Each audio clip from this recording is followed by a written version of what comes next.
Right. So if you're a therapist, pause for just a moment. How much time do we spend looking for the next tool for our clinical toolkit? And how much time are we spending really developing ourselves as a therapist and our own unique voice?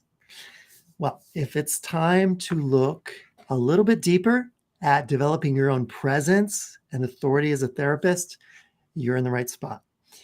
My name is Zach Taylor. I'm the director of Psychotherapy Networker, and I am here with clinical psychologist at the Manhattan School of Music, Dr. Michael Alcée, who is the author of a book coming out tomorrow called, and this has been well loved already, Therapeutic Improvisation: How to Stop Winging It and Own It as a Therapist. I love the subtitle. We're just going to be here for a few minutes, jumping in your social feed. Feel free to ask Michael some questions. He is an incredible psychologist who works with artists and musicians and has brought some of that, even improv, to help us therapists. Hi, everybody out there. Help us therapists do better. Michael, thanks so much for jumping on with Psychotherapy Networker. Thanks for having me, Zach. Yeah. So Michael has a really fascinating take on how we can develop ourselves as therapists using lessons from improv. And some incredible people have actually blurbed the book. Lori Gottlieb, the author of Maybe You Should Talk to Someone, Dan Pink, the lawyer who wrote A Whole New Mind, Nancy McWilliams, a really well-known psychoanalyst, actually, who probably should be better known. Nancy's incredible. But your whole premise of the book is built around this idea of these two kind of competing things. What are those two things that this book is kind of based around? Yeah, well, it's funny. Like good musicians, as therapists, we always want to be listening very deeply and intently, like John Coltrane was when he was listening to Miles Davis play on Kind of Blue. But at the same time, we also want to be really great players and figure out how we can use our words, our instrument, to help frame an intervention and put together something that seems sort of chaotic and amorphous, and always toggling back and forth between the two. Because many of us had clients who said, I had this great therapist, they listened, but I never knew exactly what to do with my life. And then I had this really great therapist. They told me exactly what to do, but they didn't really listen. And so musicians are really good listeners, but they're really good players, and we could take something from their playbook. So I'm curious. So the therapist listening right now, I know where I sit on this. I even took the quiz. There's a little quiz in the book for those of you quiz takers. There's a little test to kind of see where you fall on this. Are you a therapist who leans a little more towards directing your clients, that authority side? Or are you the therapist who leans a little bit, sometimes too far, towards the listening, I don't know what you call it, empathic side, and maybe could stand to be more directive? I'm curious where you all feel. Is that a good way to frame it, Michael? Yeah. So therapeutic presence is our capacity to be receptive and open-minded, excited about new things, empathic, like you said, non-linear. It can go in any direction. We don't have to have an agenda. It's the best of what Carl Rogers taught us, what Fred Rogers taught us. It's the greatest of all those who really are tuned into the relationship. And then therapeutic authority is about taking stuff that we know from theory and practice and putting it into form, which tend to be sometimes when we're ready to make a move, so to speak, an intervention. And like you said, being more directive. And so it's sort of like left hand or right hand. Most people either fall on being either right-handed or left-handed as their dominant. And when we start out, we're either more dominant in presence or authority. Yep. You supervise clinicians, and you also, a lot of your practice is seeing these musicians and artists. It's just this incredible approach you have as a psychologist. But you had a supervisee who said, they confessed to me, I have to anticipate, and this is from the book, I have to anticipate everything before our session starts and know exactly where I'm taking my clients. I feel like a whitewater rafting guide who's one turn away from taking the whole crew down with me. And if they don't know exactly where they're going every single moment. So that's one approach, kind of a more extreme approach. Then you had another supervisee, and let me see if I can find it, who kind of had the opposite leaning, who said, sometimes I feel like I'm taking it all in, but then I can't get a word in edgewise with clients. I'm not even sure if what I'm thinking makes sense, if I'm helping, or am I just getting in the way? And they sort of have a hard time kind of inserting themselves into the therapy session. So I'm really curious, anybody out there kind of feel like they land one way or another?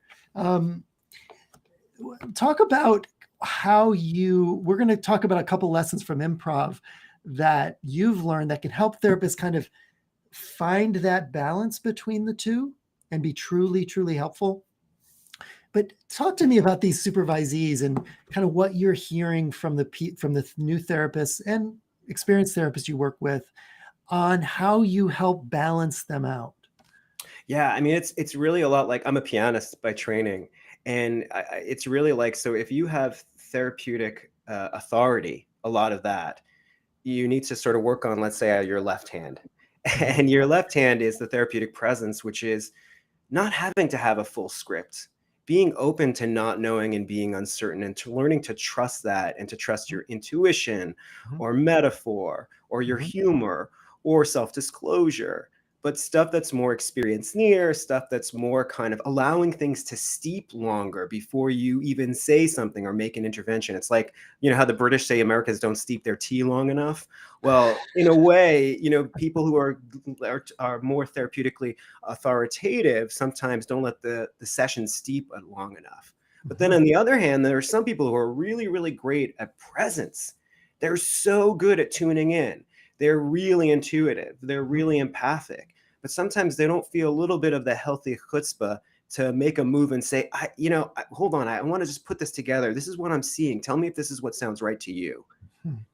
And trying to use their authoritative voice to help lead somewhere. And you see this in the great conductors. Some of the greatest conductors are not authoritarians. They're letting the musicians know where the beat is, but every once in a while they're just hanging back and enjoying the music. Mhm. And in a way, when we lead, I'm taking this from a TED talk by Itai Talgam, who's an Israeli conductor. When we lead and conduct therapy sessions like that, we're both allowing ourselves to help the music move in different places, but also to hear the music and enjoy it and savor it Mhm. together. And Mhm. what this brings together, Zach, is something that I think is this amorphous thing that we don't really talk enough about in our field, which is developing a voice. Just like an artist develops a voice, whether you're a writer, an actor, or any other artist worth his or her salt, you develop a unique, distinctive voice. Our unique, distinctive voice comes from integrating these things. And the best benefit of all is that our developing our own voice helps our clients develop more fully their voice, Mhm. because we are modeling for them to listen deeply to themselves and make moves. Mhm. For everyone here, hello from apparently all over the world. I see we're seeing you from Toronto to India and Georgia and the UK, Hawaii. Hawaii, Nigeria, Turkey, Dubai, Charlotte, North Carolina. We're here with Michael Alcée, clinical psychologist, trained pianist, and you're a psychologist at the Manhattan School of Music. And you've written this incredible book, Therapeutic Improvisation. We're here to kind of talk about it and the takeaways. Michael's also doing a complete 1 hour free event. Psychotherapy Networkers paid for it for you.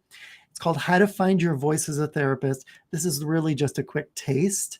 You can register totally free. We're going to even give you one free CE, which we've applied for and covered for you. So it's at psychotherapienetworker.org/voice. If you'd like to do a 1 hour training with Michael, maybe even a little bit longer, uh, really with the kind of how-tos and the exercises on how to find your voice as a therapist, whether you're new or experienced, please go there. And Rachel, you can leave that banner up for a little while if you want. So Michael, I want to ask you, and if you have questions for Michael, feel free to put them in the chat. wherever you're watching this. So let's talk about these couple of lessons from improv that you've learned, a couple of many, I'm sure, as a musician, as an improv uh, trained actor. What's one lesson from improv that us therapists can use to really become better therapists and better find that balance between presence and authority, between listening and playing? Yeah, I mean, the classic improv rule in improv comedy and acting is to say yes and so it's to take whatever is presented and to go with it, not to counter it. And it's the same thing in jazz music. You're not trying to force the band to follow you or commandeer them. You're trying to figure out how to find a place and a space to add something. Mm-hmm. And I think the best therapeutic sessions are ones in which we're improving back and forth. And so it's really kind of showing that you're open to what's possible and new in the moment, Mm-hmm. right? Mm-hmm. So and also the other thing too, by the way, is I think an important thing with jazz, you don't get bothered by dissonances or complications. You see them as opportunities to deepen your understanding. Mm-hmm. So you're not worried about staying within one particular chord change. You're moving beyond, and you're always interested in how it's changing. Let me give you an example. So Mm-hmm. I have this client who I was working with. He wanted to talk more about his relationships and more about himself, but whenever he would talk about it with his parents, who were both engineers, they'd try to fix his problem or cherry pick something and move away from the central point. And he felt instead of being heard and listened to, he was abandoned every time. So I was listening really intently and made the interpretation and use the authority to say, I think I hear why you feel like you really want to get closer to them. And yet by getting closer to him, they make you further away from yourself. And what a conflict that must be. Right. But in the moment, an Irvin Yalom moment of improv came in that I didn't expect. Someone did me on my phone, a call, important thing. I briefly had to take it and quickly do something. And he was talking and he asked me a question and I answered it half-heartedly, lost my attention. And all of a sudden I noticed these different micro changes in his expression. I saw sadness. I saw disappointment. I saw frustration. And then I saw him try and take care of me. Oh no, that's okay. If you have to go, it's okay. And quickly I had to listen and say, oh, wait, look at those different chord changes that I just saw. I can't move away. I have to improv. And so I had to incorporate this into the session and said, you know what? I just lost my place because I had this important call. But I noticed something. I noticed something very similar to what must happen with you with your parents that I just did. We were talking and all of a sudden we were so close and then I screwed it up and I lost it in this. Mm-hmm. And then I started to tell him in words what the different cone colors that I saw, the sadness, how I saw the disappointment, all of this stuff. Mm-hmm. And so the beauty of this is being able to toggle back and forth between listening deeply, but then making a move. Mm-hmm. And in those 2 minutes, we probably did more in the session. And we talked everything that we were talking about with his family, very real way in the moment. Mm-hmm. When you, I can honestly admit, and I'm really glad you did too, that we've all gotten a text during a session. Some of us have different phone policies in our therapy offices, but what a moment to do that. My goodness. As we're moving through here, those of you just joined us, I saw someone from New York City here. Michael's actually going to be at an in-person book event in New York City, I think sometime this week. Check out Michael's website. I'm sure you've got your events listed somewhere on there. Michael's also going to be back May 31st for a free 1-hour webinar. We're offering one free CE on the house from Psychotherapy Networker.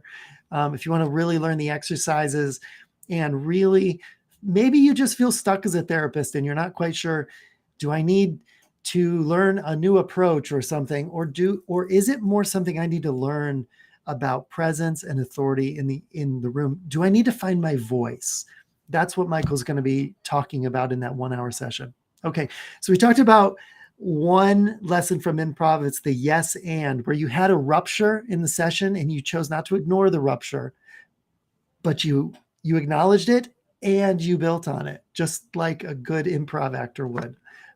Love that. What's another lesson from improv, or another takeaway from your book, again, which comes out tomorrow, that you could share with the Psychotherapy Networker audience that might help them as they begin to think about finding their own voice a little more as a therapist? Yeah, I think it's the other thing is really getting more adventurous and taking risks and putting out ideas about what forms we are seeing and even if they're provisional, right? Because Mhm. sometimes even when we say something that seems like I'm not really sure, as long as we also hedge it to say this is what's hitting me, or this is what I want to check in with you. What we do is we signal is that I'm really trying to make music out of what you're saying. And I want you to hear it and refine the music with me. Mhm. Because essentially good sessions are like a good sound check, where an artist is playing up at the stage and you're in the 15th row and saying, yeah, yeah, yeah, your levels are good. Wait, no, I need a little bit more of this. And so I think instead of insulting someone, we're actually saying, no, no, I'm hearing really good stuff here. I'm not sure about here, but I want to figure this out because I want to it's almost like I just read Quincy Jones came out with a book called 12 Notes. Yeah. It's brilliant. It's such a good like memoir / meditation on creativity in life. And Mhm. I just love us as therapists as like Quincy studio with our clients and helping them get the right levels and saying, no, you got beautiful work here. The other thing that Mhm. another big take home when you ask for another, we forget that we are multiple selves. We have many different selves and we're polyphonic. It's almost like we have different melodies playing at the same time, like a Bach fugue. But the easy way that I like to explain it, that every therapist can steal, is I like to say that therapy is like we have a table set before us and we're inviting all the different sides to come. And we're curious about which side talks the most, which side talks the least, and which side or sides aren't even invited or allowed to the table. Mhm. Because when we make our interpretations, often when we make our interventions, we're often speaking to the sides that have gotten least airtime and Mhm. trying to help them come out. Just like the conductor saying, I need more of the woodwinds. Mhm. I have enough of the percussion, right? I have enough of the first violins. Yeah. What we are doing is trying to bring out more. And by us putting into language some of the things that we are sensing and hearing, we give more confidence and encouragement for those sides to Mhm. come into the mix, to come to the table. And most people are confused that they feel like, wait, that I don't like that side so much, or I don't feel comfortable with it. It's okay. It's Mhm. also okay because we want to say that it's a different side of you. We all have these Mhm. myriad sides of self. Mhm. When you say that, I just think about sort of how much early on, even I'll admit, even today as a therapist, I just want to find the problem. And my, and taking the quiz there is a quiz in the book about kind of where you lean as a therapist and where you might need to develop your other side of your voice, the other parts of you as a therapist. My natural leaning is sometimes just to find a problem and fix it. And I had to get really honest with myself really early in therapy. Grad school professors, if you're listening out there, I hear you. I heard you then. I wanted to find a problem and fix it. And I was like, your earlier example about the text message in session, um, the parents in that example. And I had to work really hard not to become a fixer of problems in my therapy. And so this was a book I needed a long time ago. So thank you so much for writing it. We're kind of wrapping up here. This was just a quick social. We're jumping into your social feeds here. We want to mention one more time that Michael's going to do a 1 hour free. Thank you, Rachel. 1 hour, like clockwork. Um, this is like Rachel's in the background kind of running these things and putting up these banners. It's almost like we're in our own little improv relationship here. But she heard me call out your webinar. It's free. It's a free one CE. It's on Psychotherapy Networker. If you want to sign up, you can do so at the link. um, if you do have a question for Michael, we'll spend just a couple more minutes with him. We'd love to answer them. But Michael, what would you like people to know just in wrapping up here about the book, the kind of Yeah. response you've already gotten, even though it's just coming out tomorrow. Yeah. I mean, I think, What did you notice that surprised you? yeah, Sorry. the thing that surprised me, even when I wrote the story about Yalom, I talked to him and I thought that he was like this wonderful artist that taught us all as therapists how to be artists. And he didn't really think of himself as an artist. And I thought, oh my God, Houston, we have a problem. And I think for me, this book, my mission is to help therapists help us see that we are artists in our own right. And therapy is an art form that's grounded in science. And the reason I think this is important is because I think this will keep us continually energized and inspired, especially right now with how much demand there is for us. And I think when we can bring this together, it's such a pleasure and so fulfilling. And you said problem, and the origin of the word problem means a riddle. And a problem is actually, see, Jonah Lehrer wrote a beautiful book on mystery. It's a mystery to be solved and continually unpacked, which is what an artist does. Rilke says, we should embrace the questions themselves. Mhm. But we'll find the answers as we do. And I just wanted to kind of speak to something that I thought a lot of clinicians that I know, veterans and even early career clinicians and grad students even, see this artistic side of our work.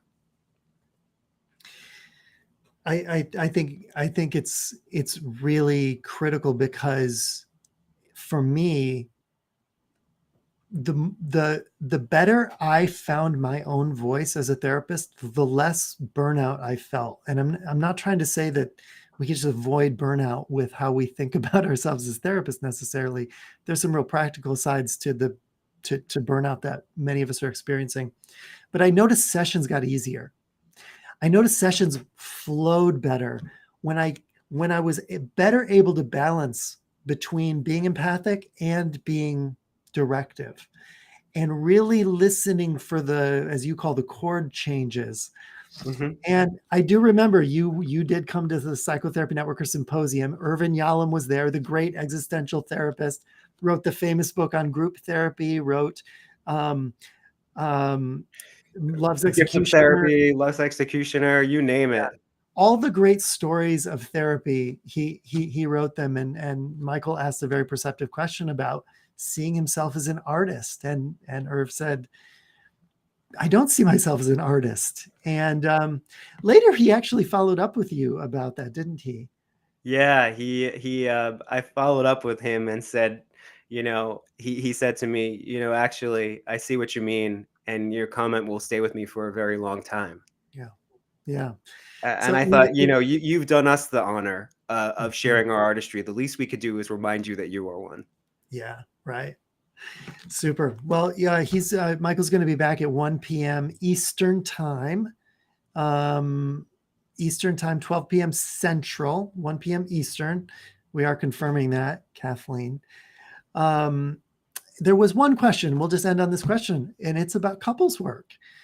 Jennifer asked, it sounds like this can be very useful in couples work. Do you see couples? Have you seen couples? Yeah, yeah. I think it's great with couples. I think you have two symphonies going on at the same time, right? I think what helps is to help to see like how come couples get into arguments is the polyphonic music really conflicts and antagonizes.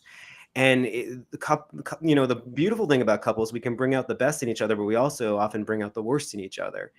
And so I think this is a great way to help kind of really, really tune in to which side of self is coming up and why is it leading to the couple problem. And each one, usually in a couple, it's usually those sides are the most difficult to speak from, that are hurting so much, that come out in arguments and fights. And so I think, understanding how this music works inside us. There's a great movie called Inside Out where each of the characters has an inner committee of selves. And of course, in couples, you have two committees trying to figure it out all the time. And we all know how wonderful committees work together. So I think, you have a good point that this is very, very useful in couples work. Yeah. I just want to close on the analogy that sticks with me most. I'm curious what sticks with you most for those of you who were here for part or all of the time. The one for me was just about how you're interested as a conductor of an orchestra in bringing out sections that aren't quite loud enough and tamping down sections that are too loud, and you're not just keeping the beat as a conductor. And I'm not a professional musician, so that really strikes me that you're not just keeping the beat and keeping everybody in time.